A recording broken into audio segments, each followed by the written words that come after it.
house cat begging his owner to let the stray cat inside. Then they realize it's definitely not a stray cat.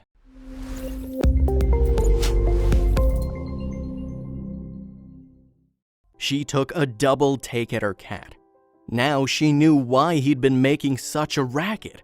Then he let out a blood-curdling yowl. She looked closer and realized that that was no stray cat outside her window. But what did it want? Was her cat in danger? She'd have to wait to find out. Waffles is a typical spoiled and pampered house cat. He'd only ever been outside the house a handful of times in his life, but he was about to give his owner the fright of a lifetime when he brought home an unexpected love interest. Just what would she think of this stray cat? The domesticated house cat still has a lot in common with their wild cousins, especially when you compare them to how dogs have evolved.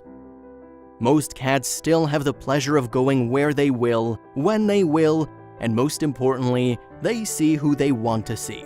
And herein lies the secret that many cats keep. Unlike the beloved dog, cats haven't evolved in the same way that makes them more dependent on humans for their food.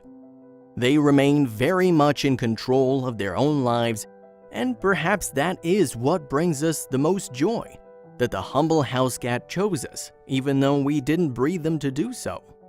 And while cats aren't generally thought to be the most social creatures, that couldn't be farther from the truth. Both cats and dogs can have friends scattered all over the neighborhood. That might include your unsuspecting neighbor, another dog or cat, or even an entirely different species. So, Waffles, having retained his ancestors' abilities, is an impressive predator, able to hunt in near darkness in the still of the night. He has the broadest range of hearing among all carnivores, and he doesn't have humans to thank for it one bit. But what does he do with his cat's superpowers? So, who can he thank for remaining so true to a cat's natural state of being? Well, cats remain wild. Even though we've bred the dog to protect, or fetch, or dance, cats have pretty much kept their love lives out of the hands of people. So what Waffles did was unbelievable, and his owner was gobsmacked. Walking down the stairs upon hearing the usually quiet Waffles making a racket, meowing incessantly, was a bit of a shock. What happened after that, though, proved to be a heart-stopping moment. Something between fear and awe. Outside, pressed up against the window pane, was a huge spotted cat lying quite comfortably beside Waffles. Stumbling across this rather unconventional sight, Emma never thought for a second that a little house cat would want to be anywhere near another cat. She'd once brought home some shelter kittens to foster for just a few days, and Waffles had thrown a complete hissy fit.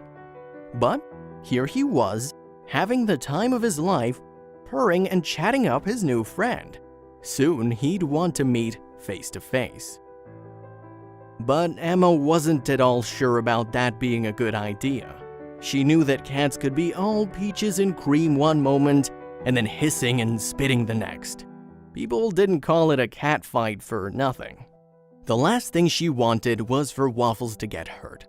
Then, she noticed that the cat outside wasn't a cat at all. Infinitely curious about the larger cat outside, Waffles spent all of his time following the pretty big bobcat around the house, jumping onto windowsills and quickly running to the doors to follow her wherever she went. And amazingly, she always came back to him, until one fateful day. It was a freezing cold day with more snow forecast when the beautiful female bobcat didn't come back to visit Waffles. He spent his days restlessly moving from one window to another, never settling down for long in order to keep up his vigil for his now departed mate. Emma wondered what had happened to her and hoped she was okay. Time passed and the winter soon became spring. Waffles had been pretty miserable throughout the colder months, and Emma started to worry about his health, as well as his broken heart. He was losing a lot of weight, and she knew she had to act quickly to save him. The vet would know what to do, surely. Emma was gutted. The vet, having put Waffles on a mood enhancer to combat the depression, still wasn't eating what he should be. You could find him sitting on his windowsill overlooking the back garden where he'd first met his wild bobcat friend. What was she going to do if the bobcat was gone for good? One day, Waffles started meowing loudly at the window and standing with his front paws against the glass. Rushing down to see if the bobcat could be back came Emma with a camera in hand. Waffles was ecstatic and happily rubbing up against the window pane. There outside was his lady bobcat laying lazily in the dappled sunshine as only cats, big or small, do. But another surprise was creeping out of the bushes. Would Waffles be happy about what was about to happen next? Emma held her breath and watched. Waffles and Emma watched in amazement as 1, 2, 3 tawny kittens came bounding out of the bushes with not a care in the world. It's as though their mother had told them that this place was indeed safe and that Waffles was indeed a friend. Emma watched her cat intently, waiting to see what his reaction would be. On its home turf, the typical bobcat will claim at least 2 or 3 different shelters. The most frequently used is called the natal den, which is often a cave or rocky cave-like opening. But in this case, it seemed to be Waffles' backyard. It was clearly the perfect place to raise a family. Mother bobcats also have auxiliary dens spread throughout their territories, which could span anywhere between 1 to 18 square miles in size.